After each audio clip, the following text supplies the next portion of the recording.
and vessels in the northwestern New York Bight. I'm currently a PhD student at Rutgers University, but this research was completed for my master's at George Mason University. The northwestern New York Bight is a subset of the Mid-Atlantic Bight, located between the southern shore of Long Island and eastern New Jersey. This area, as we all know, is well known for the borough of Manhattan, and also for the port of New York and New Jersey, which is the busiest port on the east coast of the United States. Our study ranged from Breezy Point in Queens, New York, east to Fire Island and south to the Manasquan Inlet, and occasionally included the New York, New Jersey harbor estuary. The map on the right shows the vessel approaches to the Port of New York and New Jersey. You can see there are three major shipping lanes that lead to what's known as the precautionary area. And ships are directed into two major shipping channels. We have Ambrose Channel that leads vessels north into New York Harbor, and the Sandy Hook Channel leads them west into Raritan Bay. I worked with Gotham Whale, a nonprofit research organization that collects marine mammal sightings in the northwestern New York Bight. They collect data in two different ways, through whale watching and also through citizen science reports. Their data shows that there has been a significant increase in humpback whales in the northwestern New York Bight since 2011. And the majority of these sightings occur during the summer and fall. The map here is showing the locations of all humpback whale sightings, mainly between 2011 and 2016.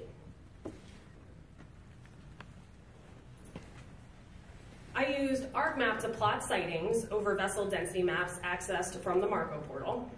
These maps were created by taking AIS vessel position data and connecting them to create track lines. Density maps were created for cargo, passenger, tow, and tanker vessels, as well as a category called all vessels, which is what's shown here. This category included the four that I mentioned, as well as other categories such as commercial fishing vessels, military vessels, and those vessels that do not have a defined type. So I plotted my sightings in relation to the all vessels map, the cargo vessels map, the tow vessels map, tanker vessels, and also passenger vessels. So by doing this, I was able to extract the number of sightings that fell within a vessel track. And what I found was that 98% of our sightings fell into the track of at least one vessel. The highest number of sightings fell into the track of a tow vessel, followed by tanker and passenger, and then cargo. I was also able to determine where the areas of overlap were located. So here you can see that overlap occurred in nearly every shipping channel, but the highest amount occurred in Ambrose Channel, which is in this area right here, and also in the lower portion of the Hudson River. This high overlap here is interesting because there actually were not that many humpback whale sightings in this area, but the vessel activity is so heavy that even just one animal would be exposed to a very high level.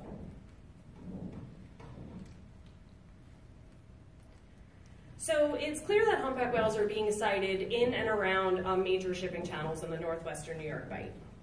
In other areas with high numbers of whales, shipping lanes were relocated to lower the risk of vessel collision. In our area, this is unlikely due to the location and the bathymetry. As you can see, there's really nowhere for these shipping lanes to be moved. Other management options need to be considered. For example, speed has shown to be a major factor in whether a collision results in whale mortality. There is a 50% chance of mortality in a collision if a vessel is moving at 11.6 knots.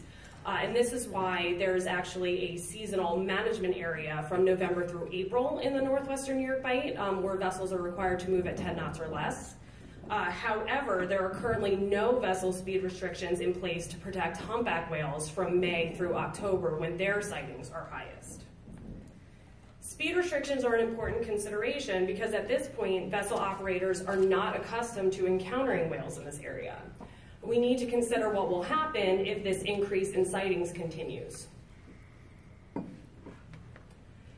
Since 2011, there has already been an increase in humpback whale strandings, and we have documented numerous close calls during this study.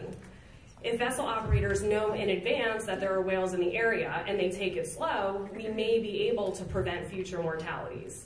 However, as you can imagine, instituting an additional 6-month speed restriction is a long and difficult process. But what if we can predict more specific timing and locations of when and where humpback whales will be in and around the shipping channels? One thing that I'll be looking at Rutgers is the relationship between humpback whales and their prey. We have visually documented them feeding on Atlantic menhaden, Exhibit A right here. But we will be using different techniques such as stable isotope analysis to compare to other potential prey species. If we do determine that Atlantic menhaden are their primary prey species, we may be able to use prediction models for menhaden to predict the occurrence of humpback whales. Ultimately, these predictions can be used as a management tool. Based on this, some of our interests include data on the abundance and distribution of prey species more inshore. Currently, many of the surveys take place farther offshore than where our humpback whale sightings are located. So the consistent occurrence of humpback whales in the northwestern New York Bight is a relatively new and recent phenomenon. The results from this study exemplify the need for further research on large whales, especially with regards to where the shipping lanes converge. And I would just like to express the importance of having more fine-scale data, especially in an area with high vessel activity, both commercial and recreational.